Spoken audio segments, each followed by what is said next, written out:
getting themselves into on this Southern Saturday. You already know, here in Southern California, it seems like it's nighttime, but it's actually, barely 5, but, you know, it's MOD after dark. Nah, it's actually cold today, but you already know. It's actually a nice day, but cold. Decided to hop on, chop it up with individuals, see what's cracking, what's the talk of the town is going down, the word on the curb, you heard me. And for those who are interested, I did upload a video on my thoughts on the Mike Tyson fight, Jake Paul fight on this channel. And on my other channel, I finally answered my thoughts on the overall North and South unity fight that I know I have been getting asked for like the past 2 years, right? I just never answered the question. But I finally got around to, answering that question. If you guys want, you guys could scope that out.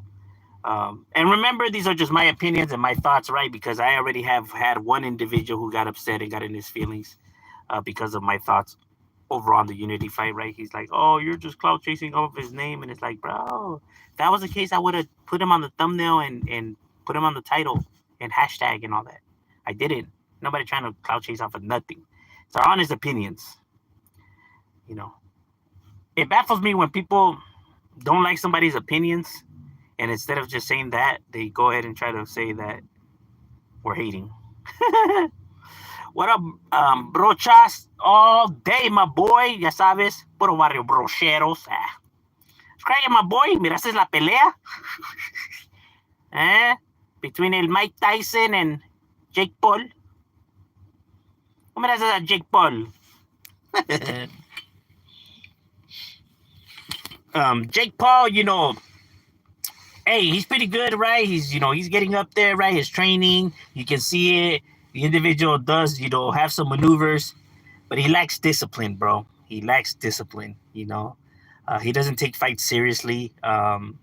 He tends to want to goof around out there, right? So it's like if it's a game to him, right? So he doesn't really take it seriously. And if you don't have that hunger and that drive, then you're just not going to succeed in a sport like boxing, though. You know what I mean? You see all these goofballs that always try to, joke around in the boxing ring, they always get laid out. Take that shit as a joke, bro. It takes discipline. My homie almost got a draw. He got robbed. Damn, serio? Yeah, he did. That was a good fight, though. That one was. But see, they earned their spot. Hey, you only get one time, right? Only one chance to blow. So, they went out there and they made it their best, right? Getting themselves known out there, right? As, serious fighters. Something that they had to claw, to do, right? So you can tell when somebody appreciates the opportunities, right, that they're given, because they lay it all down. They leave it all on the table, right? Because they knows what it takes to get to given a chance like that, right? Where all eyes on you, bro. So shit, they make sure that they make the best out of that opportunity.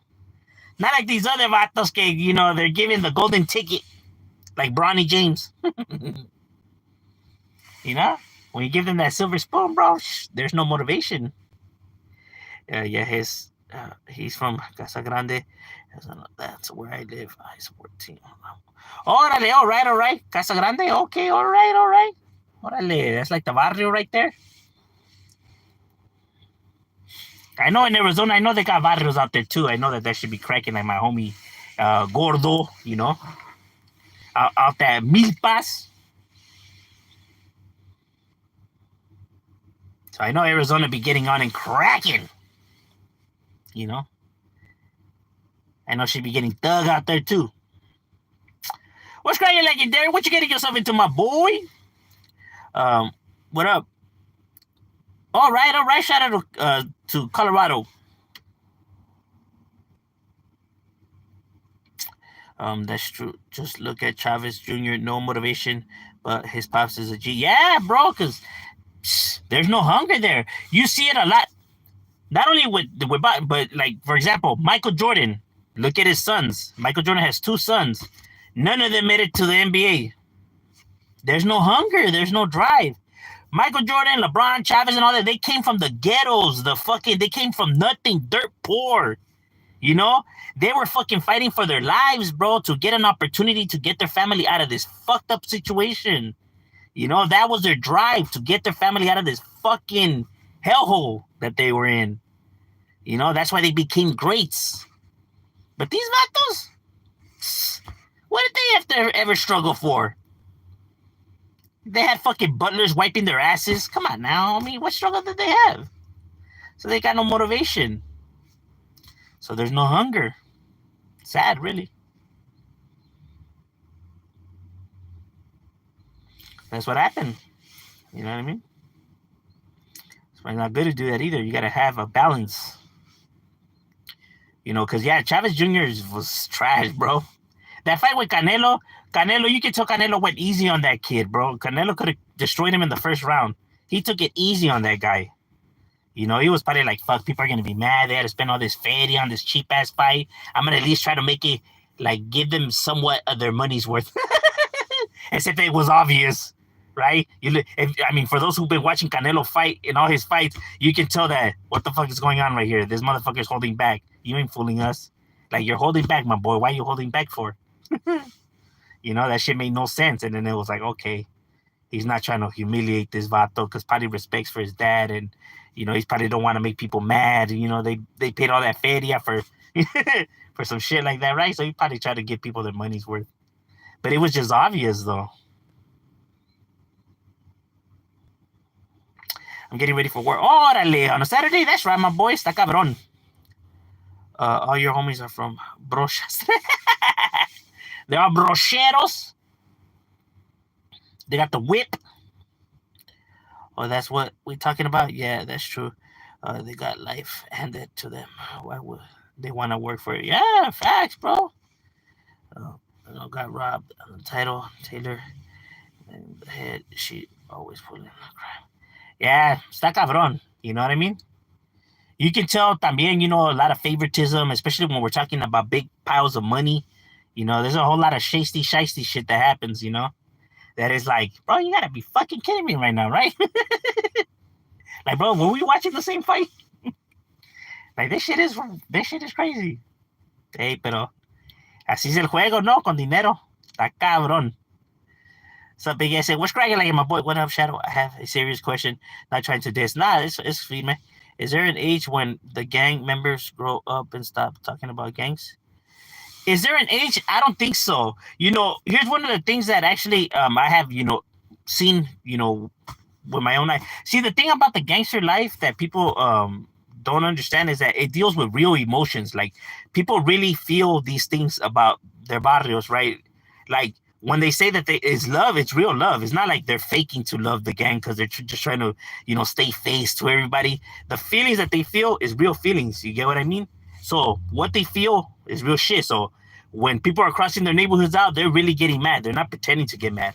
So these are real feelings, right? Because if you even look at people that left the life behind, right, that became like priests, you know, like speakers, right, that speak against the life, right? The ones that left all that shit behind and now they go to church and they talk to the young, right?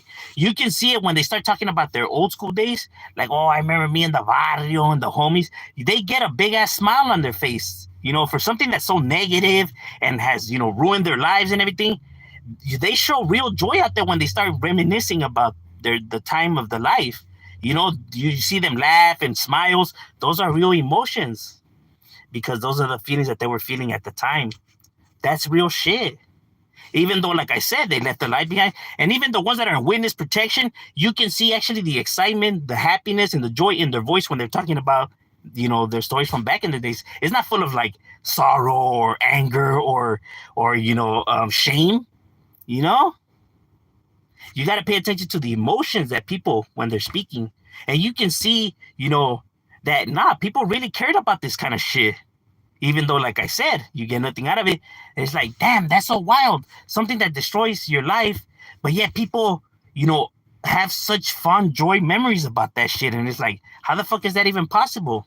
Because they actually really cared about that. You know, because they actually really poured their emotions into that.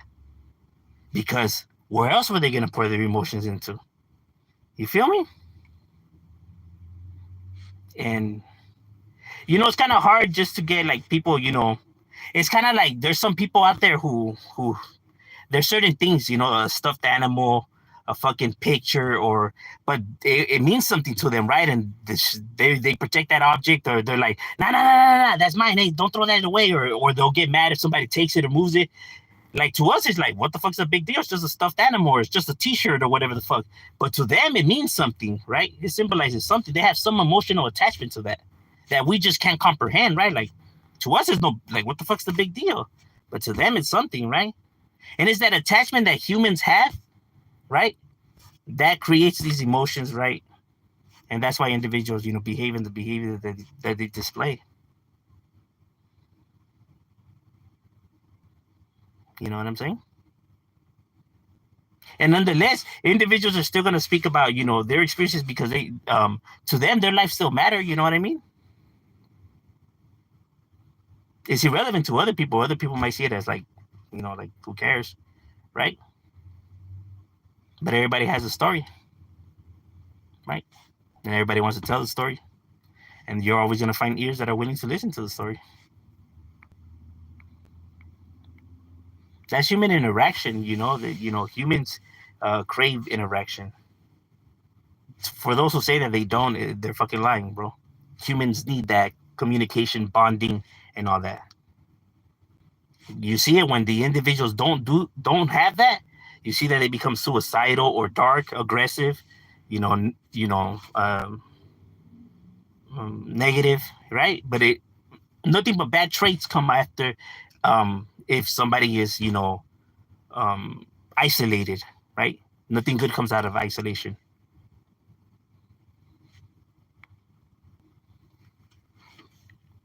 The human brain is a very tricky thing, bro.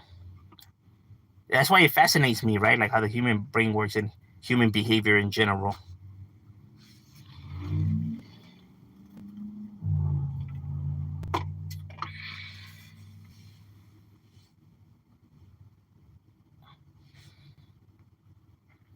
Like if you want to see a cool experiment, right, that deals with human behavior and negative negative group behavior, look up Marina uh, Adronovic, Marina Adronovic. Rhythm Zero is the name of the project, right? She's she's an artist, you could say, right? And she did an experiment where she stood, you know, it was an art gallery, right? But she stood still for 6 hours, and she had a sign that said, within those 6 hours, you can do whatever you want to her with no repercussions. No, you won't get in trouble. You know, you can do whatever. She won't say nothing. She's just gonna stand there and just take it, right? And next to her, she had a table, and on that table, there was like 75 objects, from water, cologne, rose, fucking apple, to, thorns, razor blades, scissors, and a loaded gun, but you had different shit.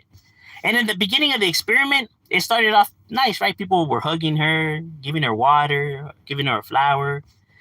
But then as the crowd got bigger and bigger, individuals started getting more wild and wilder, right? So they started, fucking cutting her clothes off, her hair, cutting her with razor blades, sticking her, body with thorns, even holding a loaded gun to her head, bro. But shit got out of hand, to show, the aggression of human behavior and how it's influenced when we're in a group, right? How things, are toxic and they, tend to get out of hand. I think it's a phenomenal video. You should watch it. For those who, want to better understand like human behavior and all that, that shit is crazy. It's crazy what some people were willing to, go through, right, to put themselves through fucking experiments, right, just to find out about how human interaction works. Because they fucked her shit up, bro. They were cutting her, drinking her blood, and fucking, groping her, and messing with her privates down there with objects, bro. But shit got crazy because people knew that they were not gonna be, that they couldn't be, how can I say, they couldn't get in trouble for what they were doing, right? Because it was all consent and everything, right? So people were allowed just to do whatever the fuck they wanted with her. That shit ended up getting out of hand, bro. Like I said in the beginning, when the crowd was small and it was just one-on-one individuals, it was nice, right? But then when there was now a group, there was a group of people started misbehaving, right? Because power and power, greed, and all that tends to influence individuals, and more easier when they're in a group. That's why you see a lot of these gangs, misbehave the way they misbehave, because you have young individuals who don't really understand or how to express themselves, right? And now dealing with the mob effect, tends to shit gets out of hand for a reason. But since people don't really understand human behavior or the psychology behind it, it's so easy for individuals just to judge, because they just really don't know. But this just doesn't exist with just only gangs, but you can find that kind of behavior in anything. When a sport team wins something, when people are protesting, but shit always tends to get out of hand once the mob becomes bigger and bigger. The more power you get, the more destructive you start to become.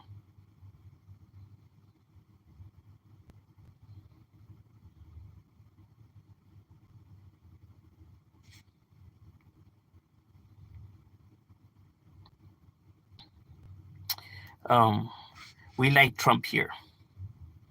Well, people could like whoever the hell they want. I know a bunch of gang members' families included. They never talked about their gang. Yeah, depends though. Like if they probably talk, amongst each other. Let's just say like when they're with their friends or with somebody, right? But I guarantee you that they tap in some way or somehow, right? Whether they like gangster movies or they just happen to anything that's gang related catches their attention. But you can see that they still somehow keep revolving themselves around it, music, but some in some way, form, or fashion. Even when they're people that are you know targeted and protective custody or witness protection, but yet they can't help to revolve around it, you know. Maybe not publicly, right, where they have like a channel, right? But that's only on the simple fact that they don't have a channel, or they're just not people that are comfortable, expressing themselves, right? But doesn't mean that they don't speak about it, you know.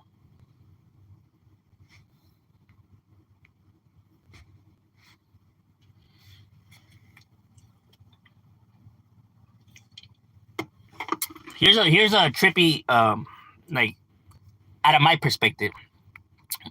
Like I said, my family is all from my neighborhood, right? My dad, my jefa, my uncles, everybody in the household was from my neighborhood. They all kept it a secret. They never talked about the gangster life, while I was around. Yet I still turned out to be from my neighborhood. Now my kids, right, who are already, in college, I told them everything about the gangster life. And they didn't turn out to be people from the streets, right? But talking to them and telling them why things were the way it was, or why I chose to do what I did, or why everything is the way it is, help them better understand, instead of the curiosity, that I had that led me to go down that path. You never get nothing out of not talking about problems. That's how you get the problems in the first place. Problems must be addressed in order to be combated against. People that, think because something is negative and they choose not to talk about it, that it's magically going to go away. But that's not how problems work, though. You know what I mean? There's a reason why, homies who are gang members, their kids don't turn out to be gang members, while people who are gang members, their parents weren't gang members. There is rare occasions, like in my, case, where they are, right? Because the parents obviously didn't learn, right? But it's because we do the opposite that was done with us, with our kids. You get what I mean? Okay, here's a question that YouTube Renegade Media. I think he's not gang banger. He denounces the life, but he still acts and thinks he's a gang banger. Yeah, that's one thing that I disagree with, right? I disagree that when people come on here and say that they're not doing this because of the gang, they're doing this because of money, bro. They're talking about this shit because of money, bro. Because like I said, you talking about somebody getting stabbed in one prison, and this guy moved to a different prison, and this guy was made jefe, and that guy was demoted, and this guy was put. How is any of that information gonna help people live their life? Like, how is that gonna somehow get people to not want to be a part of their life? Here's another thing that people that fail to realize. These individuals are no longer or aren't in good standings, right? So the information they are getting is late information. They're being received, the information by individuals who, fill out. These individuals who are in the mix are already aware of this information way before, these individuals are. So they already know this information. You know what I'm saying? So, but see, people don't know that, right? So they think that these individuals try to make a difference. They're trying to get paid checks, bro. That's why they're talking about it. You know what I mean? Because look, somebody that really leaves that life behind, that changes their life, doesn't go by their nickname no more. They no longer consider themselves whatever nickname they had. And they no longer want to be around the talk of the gangster life, right? Like, meaning in the sense of talking about stuff that's irrelevant to their case, right? When you have speakers that go out there and that are speaking to these kids that go to church and all that, they're not talking about, did you hear that in this prison this and this has happened? They talk about their experiences, the mistakes they made, and why they chose the life to begin with, and the domino effect, and how, you know what I'm saying? But they're not going into other people's chismes and dramas or in situations. They're not going on there and be like, yeah, I don't know if you guys read the newspaper today, but did you see that the 7 inmates were hit right here in this prison? You know what I mean? It baffles me that people would think that that's actually going to work, that somehow works. Like, how is knowing that this fool got hit in this prison and this person got moved to that yard, how the fuck is that information going to fucking, make anybody leave that life? If anything, you're just glorifying it, bro. There's a reason why in my videos and all that, I don't talk about these gangs, dramas, right? Like, I talk about the locations, the history, right? Locations and all that. I never go into the details of the gangs, like their activities or what they're known for, because any talk like that is glorification, bro. Because you're putting them on a pedestal now for people to be like, damn, they did that. That's the reason why I don't mention none of that. When people be like, hey, bro, you should talk about this. Hey, how come you didn't mention this and that? Like, because I already know that's glorification, bro. That's why I don't do it. It's not that I don't want to do it because I'm lazy or because I can't. It's just that's glorification, bro. You know what I mean? So you got to know the difference. But these individuals will kind of and spin it however they want just because they want to get paid, bro. I feel like, hey, bro, if you're here to get paid, you should just at least say it that way. At least you're not, manipulating these individuals, at least to see that you're making a difference. But then again, if you say it that way, you probably won't get that many people to support you, right? Because it sounds negative like that. But is lying to them any better? You know what I mean?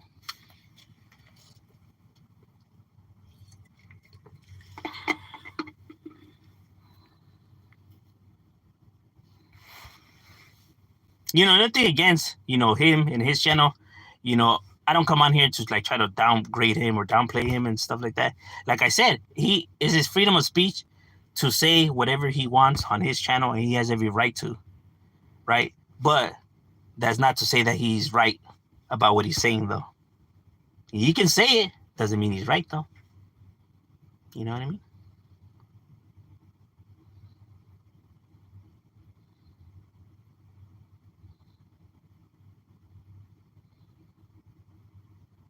Yeah, people that left that, they're not gonna want to be called by their nickname. Look, for example, look at that guy,